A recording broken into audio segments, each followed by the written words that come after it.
নমস্কার, আমি মৌসুমি। আমি কিছু হেলথ টিপস নিয়ে হাজির হয়েছি। আম, কিছু কিছু মানে ঘরের আমরা যেগুলো ব্যবহার করি সেইগুলো একটু সিস্টেমে জেনে গেলে আমাদের শরীর আরও ভালো থাকবে। যেমন আমরা সকালবেলা সব কিছুর কিন্তু জানকারি প্রাকৃতিক উপায়ে আমি জানাচ্ছি। তো সকালবেলা আমরা আমাদের সব আদত থাকে চায় পান করা। তো রোজের সকালবেলা অনেকে 2 থেকে 3 বার 4বারও চা খায়। তো দুধ চা খায়। দুধ চা আমাদের শরীরে অনেক হানিকারক হচ্ছে, সেটা আমাদের জানা জরুরি। তো খেতে তো ভালো লাগে, আদত হয়ে গেছে, কিন্তু এটাকে আমরা চেঞ্জ করব কেন? ওইটা আমাদের ছোটো ছোটো একটু একটু করে শরীরে স্লো পয়জনিং হয়। তো দুধ চা খেলে দুধ চার বদলে কি করব, আমরা লেমন টি, লেবু চা খেতে পারি। আর হচ্ছে হার্বাল টি ইউজ করতে পারি, গ্রিন টি আছে সেটাও খেতে পারি, মানে বানিয়ে চা সেবন করতে পারি। তো এই চাগুলো আমরা চেঞ্জ করব। কেন দুধের চা খাবো না?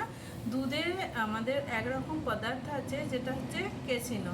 ওটা একরকম প্রোটিন আছে, যেটা চায়ে আছে হচ্ছে ফ্ল্যামিনাইড বলতে এক পদার্থ আছে। যখন দুধের সঙ্গে চায়ে এই কেমিক্যাল, এই যৌগটা মিক্স হচ্ছে, ক্যাসিনো আর ফ্ল্যামিনাইড মিক্স হয়ে একটা কেমিক্যাল রিয়াকশান তৈরি হয়ে যায়, যেটা আমাদের শরীরে স্লো পয়জনিং হয়। এতটাই স্লো পয়জনিং হয় যেটা যারা দারু খায়, মানে দারু সেবন করে, যেমন সারাপ সারাপ মাল, যেগুলো অ্যালকোহলযুক্ত যারা নেশা করে তাদের যে ক্ষতি, তার থেকে বেশি ক্ষতি এই দুধ চায়, সেটা আমাদের জানা দরকার। ওই জন্য দেখবেন এখন সবাই ব্ল্যাক টি মানে কালো চা পান করছে। তবু ওইটা চা তো এমনি সেরকম কিছু গুণের নয়, তবু একটা যে রেওয়াজ আছে কালো চা এখন সবাই জানার পরে খাচ্ছে। তবু যারা যারা দুধ চা খাচ্ছে এখনই তারা চেঞ্জ করে দিন, না হলে কিন্তু থেকে থেকে আরও শরীর খারাপের দিকে যাবে, স্লো পয়জনিং হয়। তারপরে কিছু জিনিস আমরা আরও চেঞ্জ করব, যে আমরা দাঁড়িয়ে কোনো দিন জল খাবো না, বসে জল খাবো। আর খাবারও কোনো দিন দাঁড়িয়ে খাবো না সেগুলো। আর যখন খাবার খাবো চিবিয়ে চিবিয়ে একদম লিকুইড বানিয়ে আমরা ঢিকবো। তাহলে কি হচ্ছে, আমাদের মুখের যে লাড়া আছে ওটা সালাইভা মিক্স হচ্ছে। যত মিক্স হবে তত আমাদের শরীরে পেটে গিয়ে পাচনতন্ত্র ভালোভাবে কাজ করবে, হজম শক্তি বাড়াবে, পেটের কোনো সমস্যা থাকবে না। আর যা খাবার খাবো সেই খাবারের যে পুষ্টিক গুণ আমাদের শরীরে ভালোভাবে যাবে। এইগুলো ধ্যান রাখবো। আর একটা হচ্ছে কি, আমাদের যদি কারোর রাগ হয়ে থাকে, শরীর রেগে থাকে, ঝগড়া করেছে, কি কিছু টেনশানে আছে, ডিপ্রেশনে আছে, তাকে কিন্তু খাওয়ানো তখন চলবে না, যখন বাড়াবাড়ি রাগটা হয়েছে। কেন? শরীর উত্তপ্ত আছে। একটা উদাহরণ দিলে বুঝতে পারবেন, যখন আমরা মিক্সি যে মেশিনটাতে আমরা কিছু পিসছি, তো পিসতে পিসতে যখন গরম হয়ে যায় আমরা মিক্সচারটা বন্ধ করে দিই, মেশিনটা বন্ধ করে দিই। কেন না? একদম গরম হয়ে গেলে মেশিনটা খারাপ হয়ে যাবে, আর যেটা পিসছি সেটাও খারাপ হয়ে যাবে। তো আমরা বন্ধ করে দিই, শান্ত করি। তেমনি আমাদের শরীরেরও এইরকম সিস্টেম আছে, যখন আমরা খাবার এমনি নর্মাল শরীরে খাচ্ছি, আমাদের শরীরে পুষ্টিক গুণ শরীরে খুব সুন্দরভাবে সরবরাহ হচ্ছে। কিন্তু যদি কোনো রাগ হয়ে থাকে, গুসা একদম রেগে তিক্ত হয়ে থাকে, গরম হয়ে থাকে রাগেতে, তাই সেই সময় যদি খাবার খায় তাহলে ওটা বিষক্রিয়া কাজ করে। প্রাকৃতিক রূপ ধ্যান দিয়ে যদি দেখা যায় প্রাকৃতিক তরিকাতে, তো এটা একদম 100% মানে প্রুভ করেছে সায়েন্স, যে রেগে থাকলে খাওয়ার দরকার নেই। তখন কি করবে, খাওয়ার সময় গুনগুনা হালকা গরম জল পান করতে পারে। ঠিক আছে, খাবার না খাওয়াই ভালো, বিষক্রিয়া সৃষ্টি হয়। এইটা হচ্ছে। এবারে রাগটা যে হয়েছে, রাগটাকে কমানোর জন্য কিছু তো উপায় থাকা দরকার।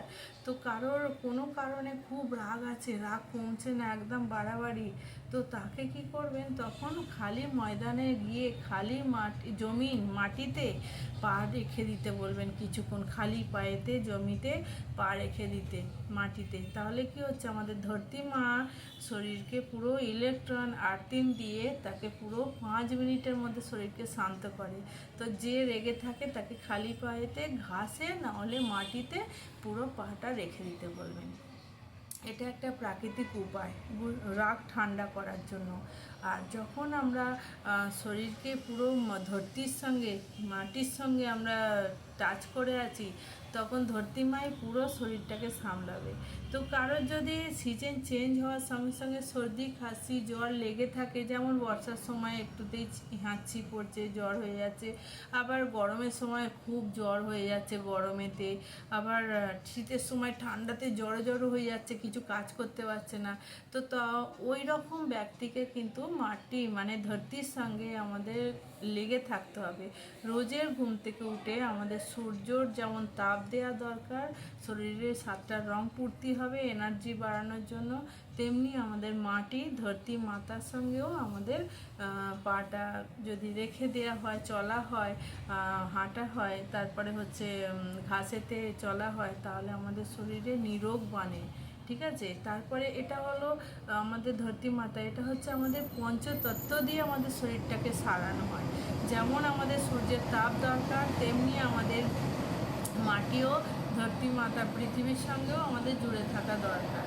এগুলো আমাদের ছোটো ছোটো জিনিস আমাদের জানা দরকার। খালি পায়ে চলার যে গুণ মাটিতে, কিন্তু আমরা যখন পিচের রাস্তায় যাচ্ছি, প্লাস্টার রাস্তায় যাচ্ছি, আমাদের উল্টে হাঁটুর ক্ষতি করে, আমাদের হাড়ের প্রবলেম বাড়ায়, সেটা জানতে হবে। যখন আমরা মাটিতে চলছি, মাটিতে শুচ্ছি, কোনো কারণে আগেকার দিনে যে মাটির ঘরেতে থাকতো মানুষের রোগ নাড়া হতো না, এখন কেন হচ্ছে?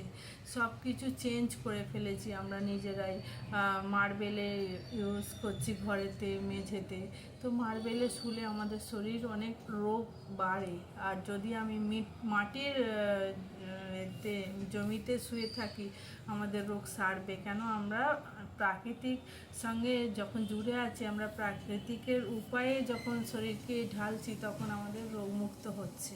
বোঝা গেল? তারপরে কোনো সময় ধ্যান রাখবেন যারা ফরেনে যায়, আমাদের এখানে তো আমাদের সিজন চেঞ্জ হতে শরীর খারাপ কী করে আমরা মেনটেন করবো ওটা শিখলাম। যখন আমরা কোনো কারণে বেড়াতে যাচ্ছি কি কাজের জন্য ফরেন কান্ট্রিতে যাচ্ছি, তো ওখানেও 2-3 দিন 4 দিন 1 সপ্তাহ লেগে যায় নিজের শরীরটাকে ওখানে অ্যাডজাস্ট করতে ওয়েদারের সঙ্গে। তো তখন কিন্তু যদি আমরা কোনো কান্ট্রিতে যাই, আমেরিকা, লন্ডন, প্যারিস, যে কোনো কান্ট্রিতে গেলে, তখন আমরা যদি 5 মিনিটের জন্য গিয়ে খালি জমিতে পা রেখে দিই, তাহলে কিন্তু ওখানে আবহাওয়ার সঙ্গে শরীরে ইলেকট্রনিক কানেক্ট করে নেবে।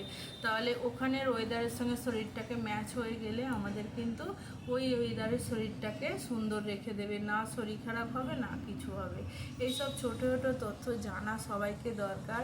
তো জানকারি এইটুকুই আমি কালেক্ট করেছি এখনকার ভিডিওর জন্য। আমাদের অন্য অন্য ইনফরমেশান নিয়ে আমি আবার অন্য ভিডিও বানাবো। এখনের মতো বিশ্রাম নিলাম। ভালো থাকবেন, সুস্থ থাকবেন। ভিডিও আচ্ছা ভালো লাগলে লাইক করবেন, কমেন্ট করবেন, সাবস্ক্রাইব করে রাখবেন। অন্য অন্য ভিডিও নিয়ে আমি হাজির হব। নমস্কার।